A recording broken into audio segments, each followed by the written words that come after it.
تنزيل من رب العالمين.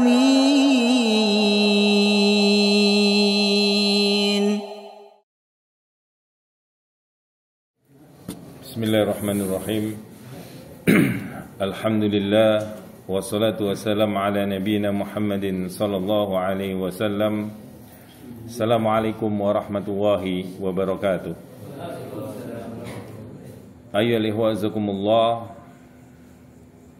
Tidak terasa kurang lebih 3 hari lagi kita akan memasuki 1 Dzulhijjah. Maka di dalam kesempatan ini, bagaimana sebagian ulama atau kebanyakan ulama adalah memberikan motivasi ketika mendekati bulan-bulan tertentu, waktu-waktu tertentu yang di dalamnya banyak keutamaan. Bulan Dzulhijjah adalah bulan yang besar karena di dalamnya banyak amal-amal soleh yang dilakukan oleh salaf. Sebagian kaum muslimin melakukan wukuf di Arafah.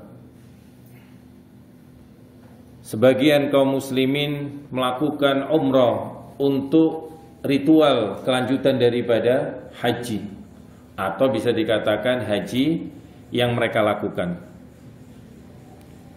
Begitu pula di bulan Dzulhijjah ini pula kaum muslimin mengeluarkan biaya untuk membeli hewan-hewan udhiyah atau kita biasa menyebut hewan kurban dalam rangka menyebut nama Allah Subhanahu wa taala, dalam rangka mendekatkan diri kepada Allah Subhanahu wa taala, bukan untuk riya, untuk dilihat orang, bangga-banggahan terhadap hewan yang dibeli dari sisi harga, dari sisi kualitas gemuknya dan yang lainnya. Bukan itu yang dicari. Namun dalam rangka ibadah kepada Allah Subhanahu wa taala, mendekatkan diri kepada Allah Subhanahu wa taala. Inilah bulan Dzulhijjah, bulan yang agung, bulan yang besar. Di dalam ayat Allah Subhanahu wa taala menyebutkan wal fajr walayalin ashr, demi waktu fajar dan malam-malam yang ke-10. Ketika Allah Subhanahu wa taala bersumpah dengan makhluknya wal fajr, wad duha dan yang lain-lain wal asr, ini menunjukkan makhluk Allah Subhanahu wa taala itu mempunyai keagungan, kebesaran, kemuliaan. Misalkan wal asr, demi masa, demi waktu. Karena waktu menurut Islam ini adalah sesuatu yang sangat urgent, sesuatu yang sangat penting. Kemudian wadduha, waktu duha, banyak keutamaan di situ. Untuk ibadah, untuk melakukan sholat duha dan yang lainnya. Begitu pula wal fajar, demi waktu fajar. Maka ya wazakumullah, di waktu fajar sendiri, ketika seseorang bangun ya sebelum subuh dan memasuki waktu fajar, waktu subuh, di sini ada amal-amal yang banyak. Di antaranya 2 sholat sunnah sebelum subuh. Begitu pula sholat berjamaah dengan imam. Apa keutamaannya? Ketika seseorang sholat berjamaah dengan imam, ini mendapatkan jaminan Allah Subhanahu wa taala di hari itu untuk orang itu. Ketika seseorang itu ditakdirkan mati di hari itu, di dalam jaminan Allah Subhanahu wa taala. Apa yang kita harapkan? Apa peluangnya? Yaitu surga Allah Subhanahu wa taala. Maka hendaknya seseorang sedih, susah ketika seseorang itu sampai tidak sholat subuh berjamaah. Sebagaimana sahabat Anas alaihissalam, sahabat Anas radhiyallahu anhu. Sahabat Anas pernah melakukan perang yang dahsyat. Ini setelah Rasulullah SAW meninggal jauh. Perang yang sangat dahsyat bersama pasukan kaum muslimin. Saking sengitnya, saking beratnya peperangan itu, dan dimenangkan oleh kaum muslimin semua bangga. Semua senang, semua gembira, kecuali sahabat Anas alaihissalam menangis beliau radhiyallahu anhu. Ditanya, kenapa engkau menangis wahai sahabat Anas? Ketika kita berperang, karena musuh kan terus waktu itu sangat sengit sehingga sulit untuk melakukan jedah di waktu itu untuk berhenti untuk ibadah. Karena ada perang yang sholat yang khusus dengan keadaan perang, dan sholatnya nggak seperti ini. Ada kekhususan, ada pembahasan khusus. Gampangnya ya, sebagian itu nanti sujud, sebagian berdiri dalam rangka mengawasi musuh ketika menyerang. Namun ini nggak memungkinkan sampai matahari itu terbit, karena waktu terakhir subuh itu ketika matahari terbit. Misal ya, anggap adzan jam 4.15, kurang lebih di Indonesia ini 5:30 terbit matahari. Dalam rangka itu, ketika itu ini adalah akhir waktu subuh, sehingga beliau melewati waktu ini. Beliau menangis karena beliau tahu keutamaan waktu atau sholat subuh ini. Maka ya azakumullah, wal fajr walayalin asyr, para ulama menafsirkan atau sebagian ulama menafsirkan bahwasanya ini adalah 10 hari di awal-awal bulan Dzulhijjah. Rasul sallallahu alaihi wasallam melalui jalan sahabat yang mulia Ibnu Abbas radhiyallahu anhuma, An-Nabi sallallahu alaihi wasallam qala, "Ma min ayyamin al-amalu salih fiha ahabbu ila Allah min hadhil ayyam." Tidaklah amal-amal, yaitu amal-amal soleh, yang di dalamnya itu ketika kita melakukan amal soleh, ibadah, mendekatkan diri kepada Allah, taqarrub, maka di sini lebih dicintai oleh Allah Subhanahu wa taala, paling dicintai oleh Allah Subhanahu wa taala, yakni ayyamal ashr, awal-awal Dzulhijjah, mulai tanggal 1, 2, 3, 4 sampai 10. Kemudian sahabat bertanya, qalu ya Rasulullah, wala jihad fi sabilillah, walaupun jihad di jalan Allah wahai Rasul. Wala jihad fi sabilillah, walaupun ada seseorang berangkat jihad di jalan Allah, kalah dengan 10 Dzulhijjah ini, illa, kecuali, ini diikat, dibingkai sabda Rasul sallallahu alaihi wasallam, illa rajulun, yaitu illa rajulun kharaja min baitihi au kharaja bi nafsihi wa malihi, yaitu seseorang yang keluar untuk berjihad dengan jiwanya, dengan hartanya, falam yarji min dalika bi syai', yaitu dia enggak kembali, hartanya dirampas oleh musuh, jiwanya pun melayang karena jihad, mati syahid. Ini lebih utama. Karena syahid sendiri, walaupun seseorang itu berangkat saja, berperang saja, dan dia pulang dalam keadaan hidup, mempunyai kemuliaan, keutamaan yang sangat tinggi di sisi Allah Subhanahu wa taala. Lah, kecuali orang yang seperti ini mempunyai keutamaan dan kelebihan mengalahkan orang-orang yang beramal di awal-awal bulan Dzulhijjah ini.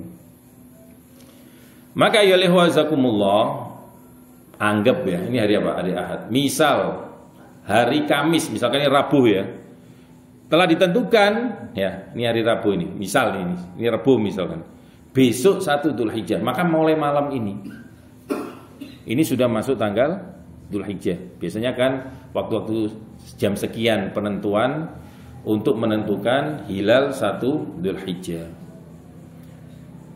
Ayo wazakumullah, hadis ini diriwayatkan oleh Imam Bukhari.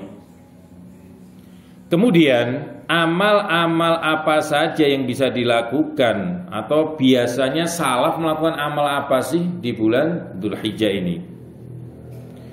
Maka ya wazakumullah, di bulan Dzulhijjah ini diantaranya hendaknya kita memperbanyak zikir kepada Allah Subhanahu wa taala. Zikir itu umum, pengucapan subhanallah walhamdulillah wala ilaha illallah wallahu akbar. Begitu pula intinya takbir, tahlil, tahmid, tasbih, ini masuk. Begitu pula menuntut ilmu seperti ini, belajar seperti ini termasuk zikir kepada Allah Subhanahu wa taala. Begitu pula membaca Al-Qur'an, ini termasuk zikir kepada Allah Subhanahu wa taala. Dzikir pagi, dzikir sore yang ma'ruf, dan ada bacaan-bacaan tertentu, bacaan-bacaan perlindungan kepada Allah Subhanahu wa taala untuk diri kita. Ini termasuk dzikir kepada Allah Subhanahu wa taala. Maka di sebagian riwayat disebutkan, perbanyaklah pada hari-hari itu, yaitu awal-awal Dzulhijjah ini, untuk tahlil, takbir dan tahmid. Kemudian yang kedua adalah berpuasa. Kapan mulai puasa? Sebagian ulama menguatkan, walaupun ada yang melemahkan di dalam masalah ini, yaitu puasa mulai tanggal 1 sampai tanggal 9. Karena tadi hadisnya umum, yaitu hadisnya adalah umum. Ma min ayyamin al-amalu sholih fiha ahabbu ilallah. Tidaklah amal-amal di waktu-waktu 10 hari ini lebih dicintai oleh Allah Subhanahu wa taala. Ini umum, amal-amal. Puasa masuk amal apa tidak? Masuk amal. Maka di sini berpuasa mulai tanggal 1 Dzulhijjah sampai tanggal 9. Sesuai kemampuan kita, fattaqullaha mastata'tum. Apakah puasanya mungkin diambil Senin Kemis atau semua di waktu itu, atau terutama yaitu di hari Arafah, ketika kaum muslimin wukuf di Arafah karena mereka haji dan mereka nggak boleh puasa. Kita yang di sini melakukan apa? Puasa. Dan Arafah ini sering ya khilaf karena tempat dan ini. Kapan patokannya? Apakah patokannya ketika mereka wukuf atau penanggalan di sebuah negeri? Nah di sini memang khilaf. Dan ini sering ketika ini kaum muslimin terutama di Indonesia ada misal ya, wukufnya hari ini tadi ini anggap ini tanggal 9 di hari Ahad nih, 9 Dzulhijjah. Di sana di Saudi mereka wukuf. Sedangkan pemerintah kita menentukan ini tanggal 8, besok baru tanggal 9. Sebagian ulama menentukan perihal ini adalah dengan wukufnya orang-orang berhaji. Dan sebagian ulama yang lain yang dimaksud bukan itu, namun penanggalan yang telah ditetapkan oleh pemerintah. Dilihat dari sisi 9 Dzulhijjahnya. Dan ini kalau bahas agak panjang dan mungkin bisa antum cek ya kekhususan permasalahan ini. Dan ini nanti sering dan ini bergulir tiap tahun. Maka di sini tafadhalu, mana ilmu yang antum fahami, antum yakini, antum amalkan. Karena memang di sini dua-duanya ada, yaitu yang madhab tertentu atau ulama tertentu berpegang di antara dua itu. Kemudian ya wazakumullah, khusus di dalam permasalahan ini yaitu puasa di bulan Arafah. Salah satu ibadah selanjutnya adalah di awal-awal bulan Dzulhijjah, dan ini pun umum, namun terutama di bulan Dzulhijjah, ada kalanya ibadah itu sifatnya perintah, ada kalanya sifatnya itu mustahab atau sunnah atau anjuran, ada kalanya bentuk ibadah itu adalah larangan. Maka di antara larangan adalah hendaknya kaum muslimin menjauhi maksiat dan banyak bertobat kepada Allah Subhanahu wa taala di hari-hari itu. Sehingga hari-hari mempunyai keutamaan seperti itu, jangan kemudian obral maksiat. Hendaknya kita mengekang diri kita. Kemudian ya wazakumullah, intinya semua bentuk amal soleh itu dianjurkan di hari-hari itu. Sholat sunnah, membaca Al-Quran, begitu pula sedekah. Sedekah di siang awal-awal bulan Dzulhijjah mempunyai keutamaan lebih-lebih dibanding hari-hari lain, termasuk di hari Ramadan. Bahkan sebagian ulama ada yang melihat bahwasanya 10 Dzulhijjah itu lebih utama daripada Ramadan di siangnya. Sedangkan di Ramadan lebih utama ketika di waktu malam-malamnya. Ada yang membahas seperti itu. Keutamaan ya. Ini bab afdoliyah. Ayyuhallazina, kemudian adalah di hari-hari itu hendaknya kaum muslimin yang mampu ya, yang mempunyai kemampuan finansial mempersiapkan hewan kurban. sampai pada saat waktu penyembelihan yang ditentukan. Apakah dia beli, dia titip, dia meniatkan dalam kolbunya. Bahkan ini dicelah bagi orang-orang yang mampu kemudian tidak berkurban. Selanjutnya ya wa'azakumullah, yang termasuk larangan pula di waktu bulan Dzulhijjah, yaitu menahan diri daripada memotong kuku, rambut atau kulit kita. Misalkan ada kulit yang mengupas, kita copot, kita lepas, kuku kita potong. Sekarang adalah malam 1 Dzulhijjah. Besok sudah tanggal 1, maka mulai malam ini kita tidak boleh memotong kuku. Kalau malam ini, anggap itu Kamis ya, Rebu, ya hari Rabu, tidak memotong kuku. Sehingga kalau memotong kuku ya sekarang-sekarang, memotong rambut ya sekarang-sekarang. Begitu pula kulit kita, kalau ada yang mengelupas sekarang-sekarang silakan. Di sini adalah larangan dari Rasul Shallallahu Alaihi Wasallam untuk orang-orang yang berniat untuk berkurban. Karena yang kurang lebih dalam maknanya adalah Rasul mengatakan jika kalian melihat hilal Dzulhijjah dan salah seorang dari kalian ingin berkurban, maka janganlah ia mengambil rambut dan kukunya. Apa sih hikmahnya? Boleh jadi kita nggak tahu hikmahnya, dan hadis ini diriwayatkan oleh Muslim. Walaupun nggak tahu, kita tetap ibadah itu, yaitu sami'na wa ata'na. Ketika Rasul memerintah, ketika Rasul melarang, kita sami'na wa ata'na.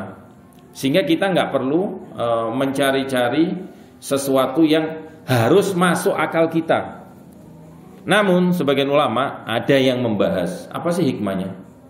Sebagian ulama mengatakan hikmahnya adalah tubuh kita seadanya tadi, kuku kita yang tumbuh, rambut kita yang ada, kulit kita yang menempel di tubuh kita adalah kelak menjadi saksi yaumil kiamat terhadap amal soleh dengan sesembelihan yang kita berikan kepada Allah Subhanahu wa taala dalam rangka ibadah kepada Allah, dalam rangka berzikir kepada Allah Subhanahu wa taala.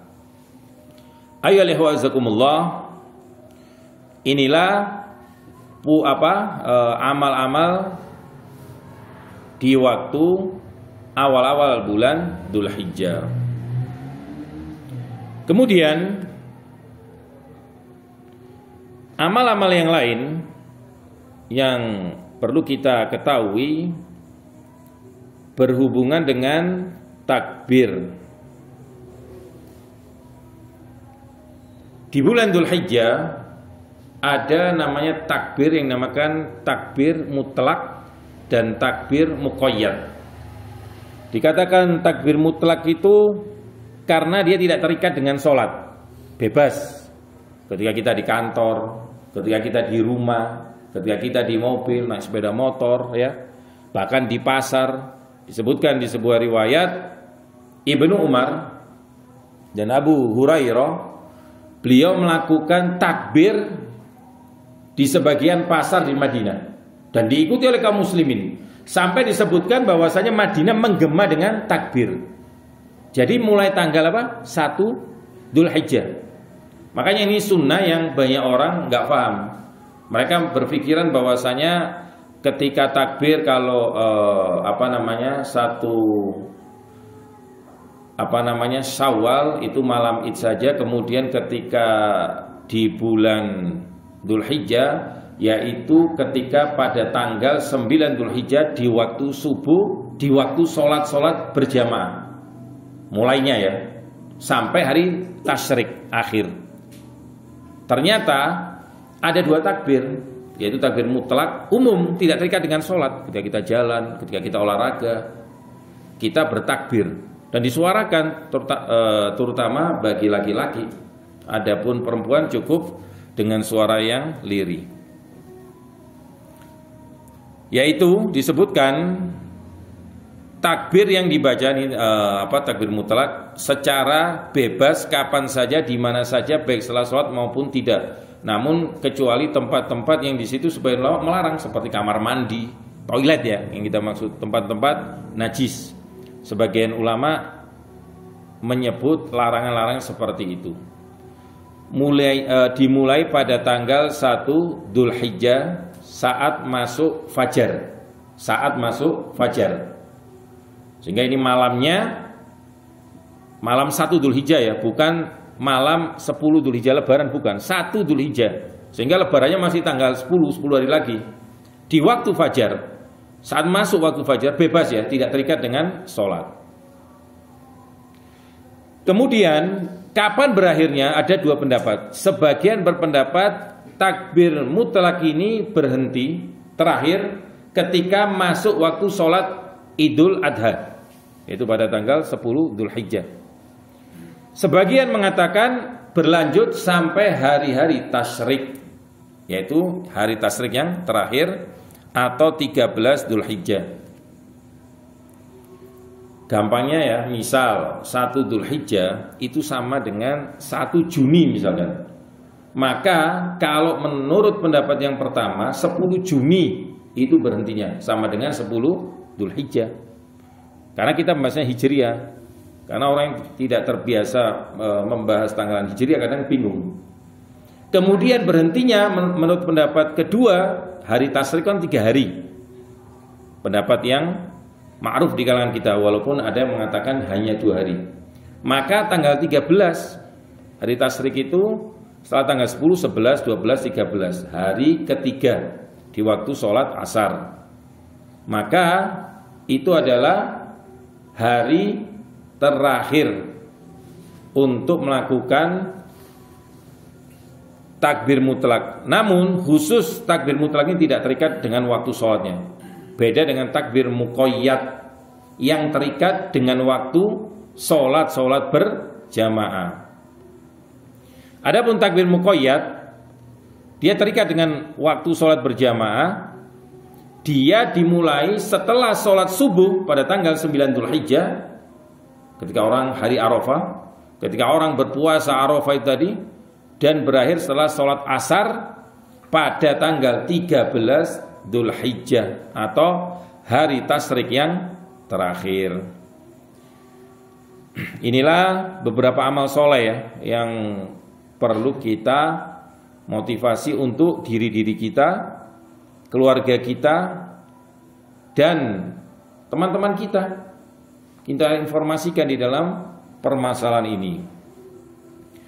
Kemudian ayyuhal wazakumullah, ibadah yang besar pada tanggal 10 bagi orang-orang yang tidak berhaji adalah walikulli ummatin ja'alna mansakan liyadhkuru smallahi ala ma razaqahum min bahimatil an'am. Dan setiap umat, tidak khusus umat Nabi Muhammad SAW, kami jadikan syariat sesembelihan ini dalam rangka apa? Liyadhkuru smallah, untuk berzikir kepada Allah, menyebut nama besar Allah Subhanahu wa taala. Kan kita mengucapkan bismillah, Allahu Akbar.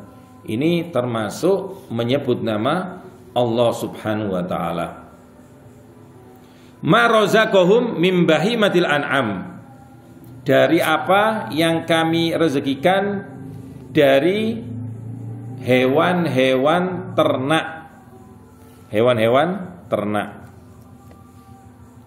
Maka di sini ayolah wazakumullah, berkurban itu ditentukan. Udhiyah ini ditentukan hewannya, yaitu sebagian mayoritas ulama menyebut paling afdol adalah unta.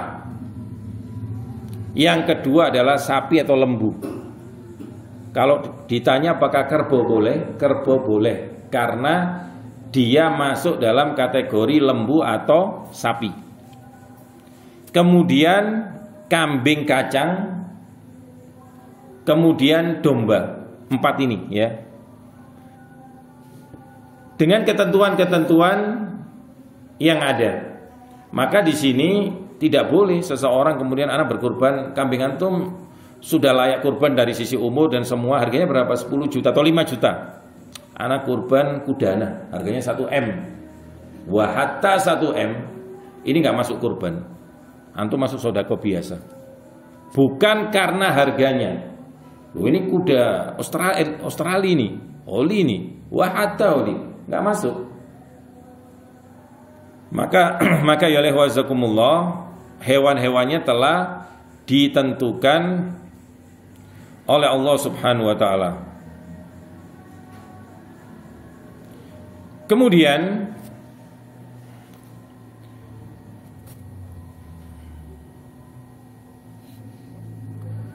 disebutkan di surat Al-Hajj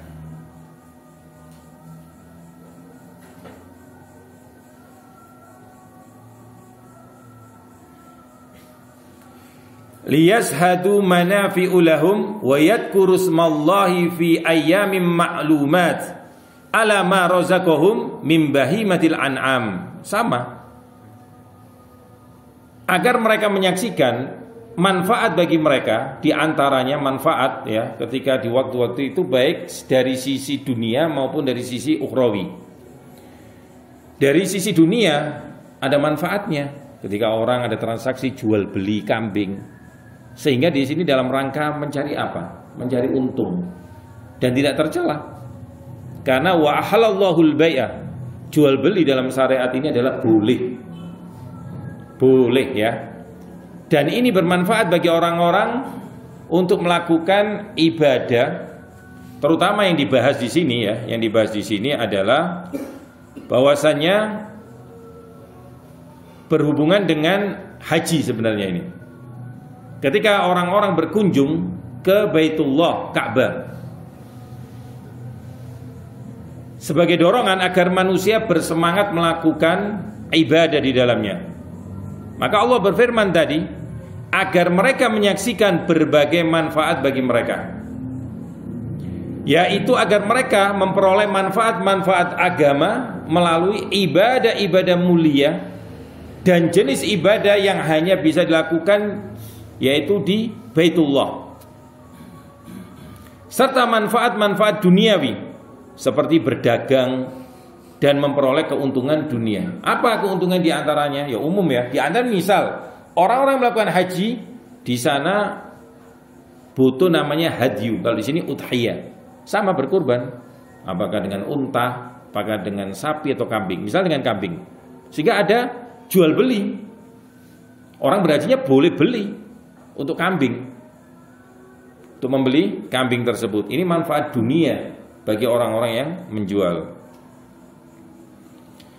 Maka ya wazakumullah, As-Syaikh As-Sa'di rahimahullah ta'ala kemudian menyebutkan summa dzakara fawaida ziyadata baitillahi al-haram muraghiban fihi. Maka disebutkan faedah-faedah ini loh, berkunjung ke Baitullah untuk beribadah haji. Inilah ibadah-ibadah di 10 Dzulhijjah ini, di antara haji. Yang mana agar mereka menyebut nama Allah Subhanahu wa taala di hari-hari yang telah ditentukan atas rezeki yang telah Allah Subhanahu wa taala berikan kepada mereka, yaitu berupa apa? Hewan ternak. Ini termasuk dalam manfaat agama dan dunia. Yang dimaksud adalah agar mereka menyebut nama Allah Subhanahu wa taala ketika menyembelih hewan kurban sebagai bentuk syukur kepada Allah Subhanahu wa taala atas rezeki yang berupa hewan-hewan ternak tersebut. Kemudian ayolah wazakumullah, di dalam ayat ini pula disebutkan fakulu minha wa ad'imul ba'isal fakir, yaitu maka makanlah sebagian darinya dan berilah makan kepada orang-orang yang sangat fakir, yaitu orang-orang yang sangat membutuhkan, orang-orang yang sangat miskin. Maka inilah ya wazakumullah faedah daripada 10 awal-awal 10 Dzulhijjah. Begitu pula di tanggal 10-nya kita adanya sholat Id, ya, adanya khutbah Id. Ini ibadah, yang mendengarkan ibadah, yang sebagai khotibnya juga beribadah. Begitu pula menyembelih. Dan ringkas di dalam sesembelihan hewan kurban, maka yang paling afdol adalah pada tanggal 10 Dzulhijjah. Yang paling afdol menyembelih pada tanggal 10 Dzulhijjah. Dan bisa dilakukan pula pada tanggal 11 sampai 13 di hari-hari tasyrik. Dan mulai tanggal 10 Dzulhijjah bagi kita yang di sini, kita dilarang berpuasa. Tanggal 11-nya, tanggal 12, 13, karena ini adalah hari-hari makan, hari-hari minum, hari-hari dzikir kepada Allah Subhanahu wa taala. Dan kambingnya bagi orang yang menyembelih, antum beli kambing 5 juta. Di sini disyariatkan, kita dibimbing antum mengambil pula untuk diri antum, keluarga antum. Walaupun sebagian menyebutkan sepertiga, namun sebagian ulama boleh walaupun nggak sepertiga, separuh boleh, ya separuh boleh. Kita ambil sepertiga misalkan, yang lain kita bagi-bagikan ke fakir miskin. Boleh nggak kepada orang kaya? Boleh, ya walaupun orang kaya. Boleh nggak kepada orang kafir? Boleh. Tidak hanya kepada kaum muslimin, tidak dikhususkan kepada kaum muslimin. Faedahnya apa? Ini termasuk persuasif pendekatan kepada mereka agar mereka itu tertarik dengan Islam. Inilah salah satu bentuk dakwah, dakwah yang rahmah, dakwah yang kasih sayang. Maka di sini, loh, orang kafir ini kan harus diperangi. Orang kafir itu bermacam-macam jenisnya. Ada orang kafir yang namanya orang kafir harbi, yang mengusir kaum muslimin dari rumah-rumah mereka, yang membunuh kaum muslimin. Maka ini orang-orang menyerang kaum muslimin. Ini orang-orang yang boleh diperangi. Adapun orang-orang kafir yang di bawah naungan negeri pemerintah, yang pemerintah itu muslim, yang mana mereka membayar jizyah, yang mana mereka itu tetangga kita, nggak boleh didolimi. Dia mempunyai hak, yaitu hak bertetangga walaupun dia kafir. Maka salah satu bentuk kasih sayang Islam di sini tidak diharamkan daging sesembelihan kita itu diberikan kepada mereka. Ayyuhal wazakumullah, inilah ya singkat cerita atau singkat pembahasan di dalam awal-awal bulan Dzulhijjah yang dilakukan oleh salaf yang dibimbing oleh bimbingan syariat. Semoga yang sedikit ini bisa berfaedah bagi kita semua.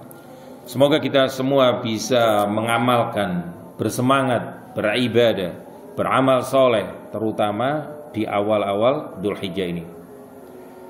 Semoga sedikit pembahasan ini bisa kita sampaikan kepada istri, anak-anak kita, kerabat kita, adik, kakak, supaya mereka bersemangat. Karena kita akan mendapatkan pahala sebagaimana mereka melakukan ketika kita menginformasikan ilmu tentang agama ini dan diamalkan oleh orang lain. Dan semoga dengan amal-amal, dengan menuntut ilmu, dengan berzikir kepada Allah, berkurban di jalan Allah, mengeluarkan sebagian harta kita untuk membeli hewan-hewan udhiyah atau kita sebut hewan kurban. Kita berpuasa di awal-awal Dzulhijjah menjadi timbangan yang memberatkan kebaikan kita yaumul qiyamah di sisi Allah Subhanahu wa taala. Maka kita cukupkan sekian. Walhamdulillahirabbil alamin. Wassalatu wassalam ala nabiyyina Muhammadin sallallahu alaihi wasallam. Naktafi bihadzal qadar. Wassalamualaikum warahmatullahi wabarakatuh. Ya silakan. Tentang hewan kurban. Iya. Kita kan hewan kurban kan yang dianjurkan untuk dikurbankan itu adalah dagingnya aja ya. Apa? Daging. Iya. Misalnya kulit, untuk misalnya kita dapat ini, dapat proyek kurban. Apa? Dapat proyek kurban. Proyek kurban Ya, terus untuk disetengahkan. Tapi kulitnya sama kakinya kita ambil, kita jual untuk kita atau kita bagi-bagikan ke pegawai itu gimana? Yang dilarang untuk menjual, ya, untuk kembali kepada si pengurban. Tapi ketika sudah diberikan ke pihak lain, ya, termasuk perwakilan, itu sebagian membolehkan. Sebagian membolehkan. Kulit sama kaki misalnya kita jual. Iya, sebagian membolehkan. Daging ya. Iya, sebagian membolehkan. Karena yang menjual bukan si pengurban. Ya, kalau si pengurban ini dilarang. Misalkan ya antum jualkan nanti hasilnya transfer ke anak, atau antum sembelihkan ya, ongkosnya kulit ini. Nah, nggak boleh, karena harus sendiri ongkosnya. Kulit antum berikan, nggak boleh dijual kalau itu pengorban. Namun kalau perwakilan yang sudah diberikan ke pihak lain, biasanya ke pondok dan yang lainnya, ya sebenarnya yang lebih aman sebenarnya itu ya adalah diberikan kepada pihak lain. Silakan orang lain menjual. Atau kalau pengurban mempunyai akad, ana kurbankan ke pondok antum 10, kulitnya untuk pondok, ya maksudnya dikasihkan sekalian untuk pondok. Nah, pondok berhak untuk menjual itu, karena ini sudah pemberian. Sudah beda, dia nggak melakukan penjualan transaksi untuk si pengorban dirinya sendiri. Ini pihak lain. Ini yang lebih aman.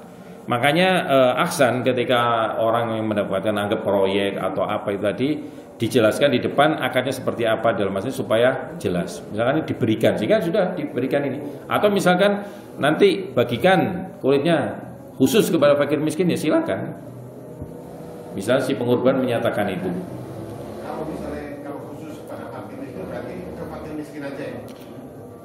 Kalau permintaannya seperti itu ahsan, tapi anak nggak menyatakan dilarang ke pihak lain, karena kita perlu dalil dan hukum ya kalau masalah ini, atau bimbingan ulama. Kalau seperti detailnya ini anak sendiri belum tahu. Tapi maksud anak ketika amanatnya berikan ke fakir miskin, ya kita berikan sebagaimana amanatnya, karena aman lah, posisi aman. Kalau misalnya kita bagikan sisa yang satu sebagian ini kita bagikan ke fuqara, bagian yang lainnya kita bagikan ke tetangga, ke kerabat. Loh, makanya ketika yang pemberi itu menyatakan itu, ya kita mengambil ucapan pengamanat tadi, itu lebih selamat, sehingga kita nggak keluar dari bingkai yang disampaikan si pengurban. Nah, wallahu alam bisawab ya.